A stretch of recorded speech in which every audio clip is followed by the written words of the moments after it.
여의도로 좀 넘어가 보겠습니다. 이건 네. 예. 사실 뭐 여의도에 관심 많은 관심이 지금 쏠리고 있고 좀 폭풍전야 같은 그런 분위기인데요. 또 민주당이 또 뭐 여러모로 좀 뭐 뒤숭숭할지 어떨지 모르겠습니다. 오는 15일에 이제 이재명 대표의 1심 선고 공직선거법 위반 혐의 이거 어떻게 좀 전망하시는지. 저는 기본적으로 예. 지금 1심 선고가 예정된 이 사건의 혐의가 이재명 대통령 후보가 네.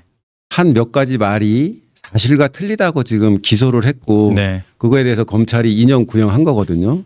저는 정말 유력한 대선 후보가 한 별로 크게 중요하지 않은 말을 가지고 기소한 것 자체가 아주 잘못됐다. 그렇기 때문에 정치 탄압이고 정치 재판이라고 명확하게 생각을 합니다. 그때 허위사실 유포했다는 내용을 보면 두 가지가 있었죠. 네, 예. 뭐 산하기관에 근무했던 누구를 잘 아냐, 그거를 잘 모른다고 얘기한 거. 예. 그다음에 백현동 부지를 용도 변경을 했는데 뭐 국토부에서 협박했다고 한 그런 내용인데 사실 대선 후보가 아니더라도요 큰 선거에서 그런 문제에 대해서 잘 아냐? 잘 모르는데 조금 더 알 수도 있죠. 근데 그 아냐의 그 인식의 차이는 뭐 범위가 넓은 거고 또 국토부가 협박했다고 하는데 국가기관이 협박은 안 하죠. 압박은 할 수 있죠. 그러니까 아마 이재명 당시 후보는 그 압박을 이제 성남시 입장에서는 굉장히 크게 느껴서 그걸 협박이라고 표현했던 것 같은데 예. 그런 걸 가지고 기소했다는 것 자체가 저는 아주 근본적인 문제가 있다. 사실 그 기준으로 하면은 윤석열 대통령은 징역 10년 이상 구형해야 된다. 왜냐하면 윤석열 후보는요 대선 기간 동안에 자신의 장모는 도천동 그 부동산 투기건이랑 또 잔고증명서 위조 문제 나왔을 때 여러 의혹들이 장모는 10원 한 장 피해 준 적 없다고 했어요. 예. 근데 실제로는 엄청나게 많은 피해를 줬잖아요. 또 그 윤우진 전 용산 세무서장이 있는데 네. 윤석열 대통령하고 친한 윤대진 검사의 뭐 저 형입니다. 그 사람한테 변호사 소개해 준 적 없다고 명확하게 얘기했는데 소개해 준 게 밝혀졌어요. 예. 이것도요 이재명 대표에 대한 이 재판 기준으로 보면은 훨씬 더 중대한 거짓말입니다. 네. 그런 면에서 많은 국민들이 그 이재명 대표의 뭐 허위사실 유포나 또는 그 위증 교사 이런 부분은 정치 탄압이다. 검찰이 또는 사법권이 공정하지 않다고 지금 여론조사에서 나타나고 있잖아요. 예. 저도 똑같은 생각을 가지고 있습니다. 뭐 당연히 당에서는 다 무죄라고 생각하고 있고 또 실제 판사가 어떻게 판결할지는 모르겠지만 기본적으로 이런 일을 가지고 가장 유력했던 대선 후보 상대방을 그렇게까지 기소하고 또 힘들게 하고 하는 것은 잘못됐다. 예. 그렇게 얘기하고 싶습니다. 사법부의 판단이 어떻게 될지 조금 중요할 텐데 이게 예. 만일 100만 원 이상의 형이 확정되면은 예. 확정되면 이제 의원직 박탈형이 또 되고요. 이제 여권에서 또 강하게 이재명 대표를 압박할 가능성이 높고 후폭풍이 뭐 여러모로 거셀 듯한데 뭐 민주당 내부적으로는 좀 동요가 없을까요? 제가 생각할 때 별로 동요가 없습니다. 그리고 이제 허위사실 유포건으로 100만 원 이상 선고를 받으면 그 의원직도 상실할 뿐만이 아니라 대선 때 당에서 썼던 480억인가 되는 대선 자금을 434억입니다. 434억인가 네. 그걸 반납해야 되는데요. 음. 어느 국민이 대선 후보가 그런 얘기 했다고 대선 자금 434억 원을 반납하는 판결을 내리는 거를 용납할 수 있겠습니까? 그게 타당한 판결이라고 생각하겠습니까? 저는 그런 면에서 그런 판결이 내려지지 않을 거라고 생각하고 있고 또 그 정도의 그 말한 걸 가지고 기소하고 또 처벌한다고 하면은요 대한민국 대통령 후보 중에 처벌 안 받을 사람은 단 한 명도 없다고 생각하고 윤석열 대통령 당시 후보 시절에 했던 말은 훨씬 더 심각한 허위 사실들을 많이 얘기했다. 예. 예, 그렇게 얘기하고 싶습니다. 위증교사 혐의 2심은 좀 어떻게 보고 계세요? 25일에 예. 예정돼 있는. 사실 위증 교사 혐의도 제가 내용 자세히 몰랐는데 공부를 해봤어요. 이번에 이제 질문을 하신다 그래갖고 2002년도에 이재명 변호사 시절에 소위 시민운동 하던 시절에 KBS PD가 예. 성남시장이 뭐 공사업체하고 뭐 어떻게 해가지고 유착해서 아파트 분양에 특혜를 주는 문제를 파헤치기 위해서 이제 KBS PD가 검사를 사칭해서 전화할 때 옆에서 도와준 그런 건이거든요.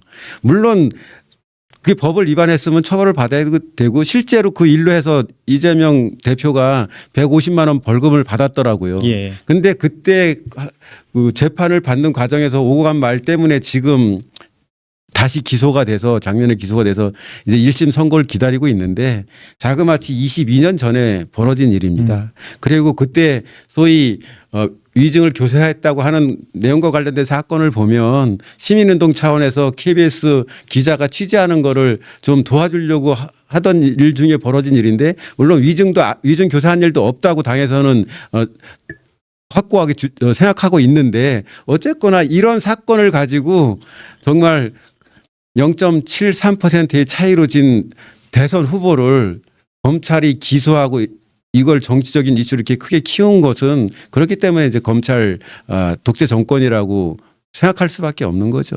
예.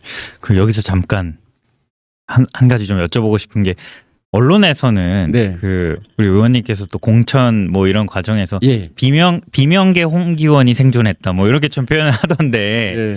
어떻게 이 비명계라는 평가는 좀 어떻게? 저는 어디 개인 적이 없습니다. 아, 제가 외교관을 하다가 선거에 출마를 해서 당에 들어왔는데 출마 과정에서 당의 누구의 도움도 받아본 적이 없고 4년 전 초선 의원으로 시작할 때나 지금이나 어디에서 개라고 제가 스스로 생각한 적도 없고 그냥 소신파다 홍기원 개다 이렇게 생각하고 있는데 뭐 제가 비명계로 이제 분류되는 이유도 당이 더 잘 되었으면 하는 마음에 또는 그렇게 돼야 이재명 대표도 잘 될 거라는 마음에 제가 뭐 의총이나 이런 데서 소위 소신 발언하고 또 나름대로 당이 좋은 길로 갔으면 하는 발언을 한 것 때문에 이렇게 분류가 되는데 저 개인적으로는 하여튼 어디 개인 적이 없고요. 지금도 우리 당이 잘 돼야 이재명 대표도 잘 되고 또 우리 당이 잘 돼야 대한민국도 좋은 방향으로 갈 수 있다. 그러한 믿음으로 그러한 생각으로 의정활동하고 있습니다. 우리 소장님도 같은 생각이실 것 같은데요.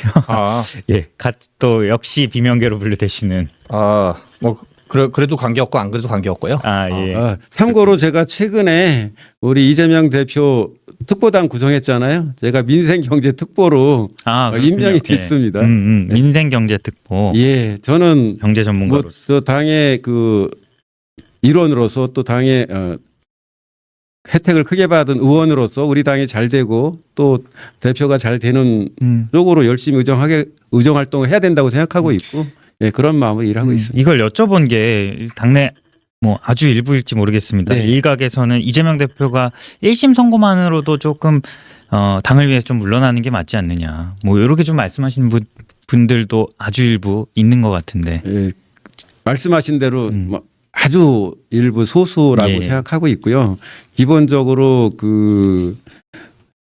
저는 뭐 또 대다수 국민도 그렇고 더 많은 우리 당의 지지자들도 그렇고 지금 1심 선고를 앞두고 있는 이 재판들은 부당한 정치 탄압적 성격의 기소고 재판이라고 생각하고 있어요. 그리고 제가 아까도 뭐 길게 설명을 했지만 그 혐의 내용들이라는 게 정말로 어찌 보면 크지 않은 일인데 그거를 굉장히 크게 만들어 가지고 이렇게 재판을 하고 있다.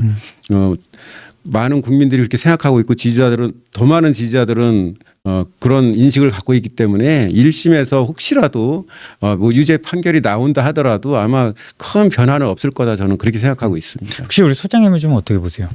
지금 과거랑 좀 많이 달라진 것 같아요. 과거에는 검찰이 기소를 하면 실은 당에서 주요한 당직 같은 걸 물러나던 어떤 게 있긴 있었거든요. 예.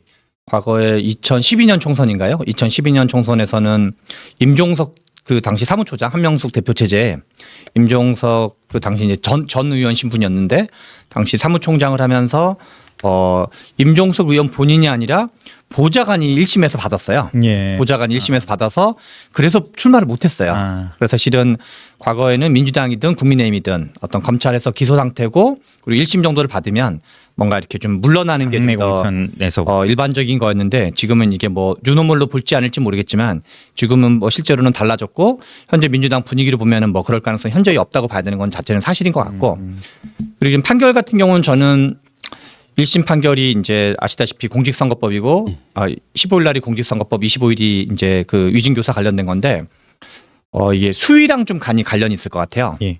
그래서 공직선거법은 100만 원 미만인지 여부 그다음에 이제 위증교사는 금고형 미만인지 여부가 그 미만이 나오면 이제 그렇게 되면은 피선거권이 살아있게 되는 거죠. 그런 경우는 소위 이제 이재명 대표 쪽 분들 또는 뭐 친명이라고 불리는 분들이 일종의 완승 또는 날개를 달게 되는 측면이 있고 예. 두 번째는 피선거권을 박탈되는 수위이긴 하지만 살짝 넘는 경우 그런 게 있을 수가 있고 아니면 세 번째는 검찰이 2년형과 3년형을 구형했는데 검찰이랑 똑같진 않더라도 뭔가 좀 상당히 이건 좀 세다라는 예. 느낌을 가진 강중 야구를 봐서 이게 그런데 지금 당 지도부 쪽 분위기는 중중 정도만 나오면 중중. 해볼 만하다. 왜냐하면 1심이니까 2심에서 달라질 가능성이 유죄라고 있고 하더라도 중간 네. 정도. 근데 이제 강강으로 나오면 당장 뭐 음. 표면상으로는 별건 없지만 생각보다 세네? 가지고 그때는 아마 좀 이러저런 어떤 내부에 이러저런 판단하는 분들이 아마 좀 생기지 않을까 해서 실제로는 그 자체보다는 이 수위가 어떤지랑 제가 보기엔 좀 많이 관련되지 않을까 싶습니다. 예. 여권 상황도 좀 여쭤보겠습니다, 의원님. 이제 일단은 그 김건희 특검 이거 이제 민주당이 수정안도 내고 뭐 하고 있는데 국민의힘은 안 받으려는 모양인데요. 예, 지금 예. 뭐 한동훈 대표가 그때 대안도 얘기하고 했었는데 예. 지금은 이제 그런 입장도 쏙 들어가고 뭐 어떤 경우도 안 받을 것처럼 태도를 취하고 있고 또 소위 뭐 한동훈 계라는 의원들도 지금 그런 입장을 취하고 있는 것 같습니다. 그래서 우리 당에서는 원래 여당 측에서 제기했던 그런 입장들을 좀 반영을 해서 수정안을 준비를 하고 있는데 예. 그걸 하더라도 그걸 국민의힘 측에서 이탈해서 그걸 찬성해 줄 의원은 많지 않을 걸로 그렇게 보이고 있습니다. 한동훈 대표가 사실 특검을 좀 약속을 했었지 않았나요?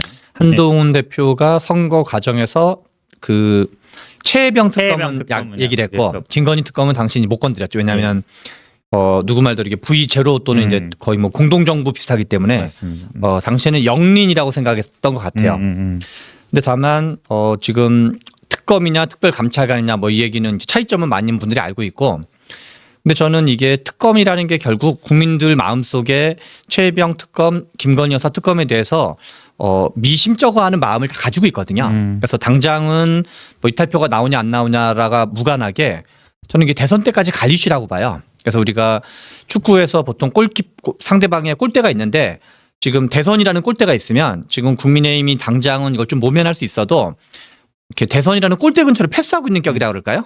그래서 이게 지금 그냥 그대로 쭉 가면은 지금 당장은 선거가 없으니까 이게 뭐 소나기 피하는 것처럼 보이지만 결국은 대선 때 핵심 이슈가 될 가능성이 매우 많아가지고 뭐 언젠가는 이거를 털어내지 않으면 국민의힘이 오히려 이게 계속 뭔가 통과 안 시키는 게 국민님한테 유리한 건지 불리한 건지는 실은 그렇게 완전히 뭐 안심할 일이 아니다 이런 생각이 좀 듭니다. 특별감찰관은 뭐 민주당도 뭐 받는 거죠?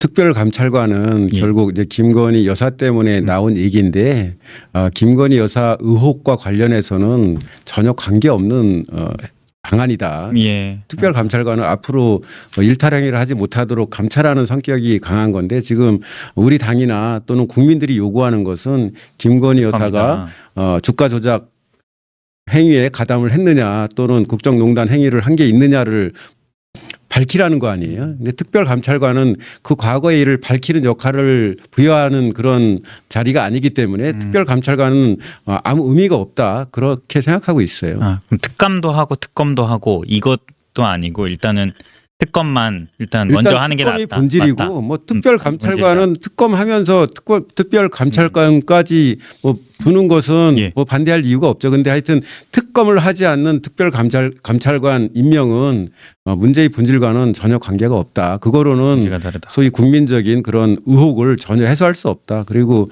저도 이 자리에서 분명히 말씀드리고 싶은데 이번에 여당이 특검을 받던 안 받던 받으면은 뭐 해결이 되지만 아무리 받지 않는다 하더라도 언젠가는 최혜병 사건이나 또는 김건희 여사의 의혹은 어떤 형태로든 밝혀질 수밖에 없고 또 밝혀져야 된다. 그렇게 생각하고 있습니다. 방금 좀 뭐 의혹 말씀해 주셨는데 명태균 씨 관련된 의혹들이 참 예. 시끄럽잖아요. 지금 뭐 수사 단계로 넘어가서 검찰이 또 구속영장을 청구했고 그런데 그 나오는 내용들 검찰발로 나오는 것 같아요. 보면은 사실 윤석열 대통령 부부가 계속 언급은 되고 있는데 검찰이 윤 대통령 부부까지 수사를 할지 좀 그거는 좀 확실하지 않은 것 같아요. 검찰이 지금까지 해온 행태를 보면 당연히 수사를 하지 않을 거라고 생각하고 있죠. 예. 그리고 지금 명태균 씨와 김영선 전 의원에게 구속영장을 청구했는데 이렇게 구속시키는 것도 어느 정도 좀 말하는 것을 외부적으로 말하는 것을 좀 차단하려는 의도도 있지 않나 생각하고 명태균 이 사건을 수사하면서 대통령까지 수사할 정도의 그런 결기가 있다고 한다면은 도이치모터스 사건 이런 거 당연히 벌써 제대로 수사하고 또 기소도 했어야 맞는 거죠. 또 특검을 받아야 되는 거고.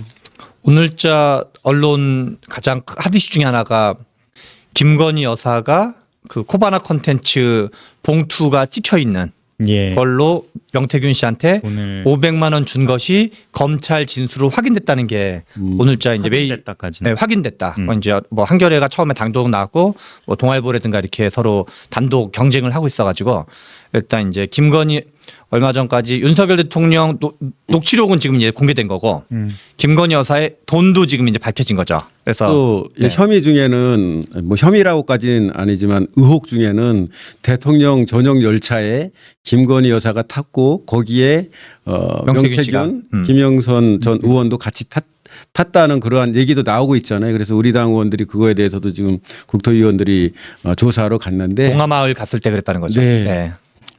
그러니까 그런 지금까지 나온 내용만 봐도 김건희 여사와 명태균 씨는 특별한 관계였고 또 대통령도 관계가 있고 어느 정도 국정농단적인 그런 요소들이 많이 보이는 것 같습니다. 예. 혹시 의원님 윤석열 대통령 지난주에 기자회견 하신 건 보셨어요? 사실 그때 예결위하고 각종 회의하느라고 제가 보진 못했지만 그 내용들은 자세히 파악을 했습니다. 네. 예, 한마디로 혹시나 했는데 역시나로 끝났다. 저는 그렇게 생각합니다. 뭐 어떤 면에서 좀 그렇게 보셨어요? 한마디로 본인이 뭘 잘못했는지를 모르고 있고 또 모르고 있으니까는 전혀 잘못한 거를 사과할 할 생각도 없고 또 바꿀 생각도 없구나 그러한 인식을 확실하게 갖게 됐습니다. 말로는 사과한다고 했지만 구체적으로 뭐에 대해서 사과하는 거냐고 물어보니까는 그냥 두루뭉실하게 답변했잖아요. 그리고는 또 각종 의혹에 대한 기자들이 질문에 인정이나 겸허한 모습보다는 다 변명하고 설명하고 심지어는 이제 의혹의 가장 큰 중심인 김건희 여사에 대해서는 뭐 순진한 사람이라는 등 뭐 아내가 대통령인 남편한테 잘하라고 조언한 문제라는 등 그거를 옹호하고 비호하는 듯한 말을 했지 않습니까? 예. 국민이 생각한 거랑은 내용적으로나 또는 그 정서적으로 완전히 동떨어진 그런 인식을 갖고 있다. 그런 측면에서 지지율이 계속 떨어질 수밖에 없고 앞으로 제 생각으로는 사실 평택 갑 제 지역구가 이제 보수가 좀 센 데인데 주민들의 그런 정권에 대한 인식, 정치에 대한 인식을 보면은 대통령이 사실 심리적으로 이미 탄핵된 것 같아요. 심리적 탄핵. 네, 심리적으로 이미 여론조사에서도 뭐 거의 58% 이상이 하야해야 된다, 뭐 조기 퇴진해야 된다 그런 게 나왔지 않습니까? 심리적으로는 사실 탄핵을 한 상태인데 다만 과거 이제 박근혜 대통령 탄핵되고 그 이후에 우리 국가가 겪은 진통, 고통 때문에 우리 국민들이 그 부분을 걱정해서 그러한 탄핵의 마음을 적극적으로 표출하지 않는 거 아닌가 그런 생각을 갖고 있습니다. 민주당에서 이제 윤석열 대통령 녹취도 공개를 했었고 그래서 뭐 언론이나 정치권에서는 좀 민주당이 이제 탄핵 열차를 출발시키나 뭐 요것도 좀 주목을 했는데 어떻습니까? 아직은 조금 아닌 겁니까? 그러니까 우리 당 일부 의원들이 뭐 탄핵 연대 또는 대통령의 조기 퇴진을 위한 뭐 개헌 연대 이런 거를 이제 구성하고 참여하고 있는데 다수 의원들의 생각은 그 탄핵은 우리 민주당이 앞장서서 해서 될 일이 아니고 국민의 뜻을 받아서 우리가 해야 되는 걸로 그렇게 생각하고 있어요. 예. 그러니까 제가 말씀드렸다시피 국민들은 심리적으로는 대통령과 김건희 여사 공동정권을 사실상 탄핵은 했는데 정말 이 시점에 탄핵 형태로 물러나게 하는 게 이 국가에 또는 국민들의 삶에 미칠 그런 부정적인 영향을 걱정을 해서 좀 마음을 좀 이렇게 쌓아두고 있는 거 아닌가. 근데 쌓아두고. 대통령이 반성하지 않고 또 국정기조를 바꾸지 않고 태세 전환을 하지 않으면은 임기 끝까지 가기는 어려울 것 같다. 좀 그런 생각을 하고 있습니다. 끝까지 가지 않을 수도 있다. 끝까지 갈 가능성이 높지 않다. 높지 않다. 예. 네. 대통령이 바뀌지 않는 이상. 이제 좀 거의 마무리돼 가는데 네. 장외투쟁 예. 민주당에서 2주차까지 했는데 이게 좀 2차 집회 때 1차보다 좀 사람이 적었다 뭐 이런 좀 평가도 있던데요. 글쎄요, 저는 그 뭐 얼만큼 많았고 얼만큼 적었는지 사실 모릅니다. 예. 두 개 집회 다 갔지만은 다 참석하셨군요. 예. 근데 그 열기 대통령이 빨리 물러나야 된다 하는 그 열기만은 훨씬 높아지고 있다. 예, 실제로 제가 지역에서도 만나는 그런 사람들의 그런 얘기 또 느낌을 보면 정말 빨리 끝나야 우리나라가 좀 제대로 갈 수 있다 하는 그런 열기는 갈수록 또 감정은 갈수록 고조되고 있다. 저는 예. 그렇게 느끼고 있습니다. 저는 그 예. 탄핵 관련돼서 이제 두 가지 좀 포인트가 있다고 생각했는데요. 박근혜 대통령이랑 윤석열 대통령이 좀 상황이 좀 다른 것 같아요. 하나는 박근혜 대통령은 아우라가 상당히 있었는데 당시 이제 최순실 씨 이미지가 약간 사실 여부를 떠나서 이미지로는 약간 무당의 딸 이미지 같은 게 있었거든요. 그래서 당시에 그 국민들이 받아들이기에는 특히나 이제 그 딸이었던 정유라 씨도 이제 이화여대에서 별로 하는 일 없이 이제 논문도 제대로 안 쓰고도 각종 점수를 받고 그런 걸 보면서 이화여대를 비롯한 서울 지역의 인서울 상위권 정도에 갈 수 있는 청년들과 학부모들은 약간 뭐랄까 저런 이상한 이 핵에 망측한 사람들이 우리를 능욕했다니, 예. 약간 우리를 지배하다니라는 그런 능욕감 또는 저는 그걸 낙폭 이론이라 표현하는데요. 낙폭이 되게 컸어요. 근데 윤석열 대통령은 등장할 때부터 손에 왕자를 새기고 등장을 했거든요. 예. 그리고 와이프 되시는 분이 이제 그 논문 제목 유지인 거를 전 국민이 다 알고 그러니까 근데 아무튼 그러고도 뽑았거든요. 그래서 이게 낙폭이 별로 없어요.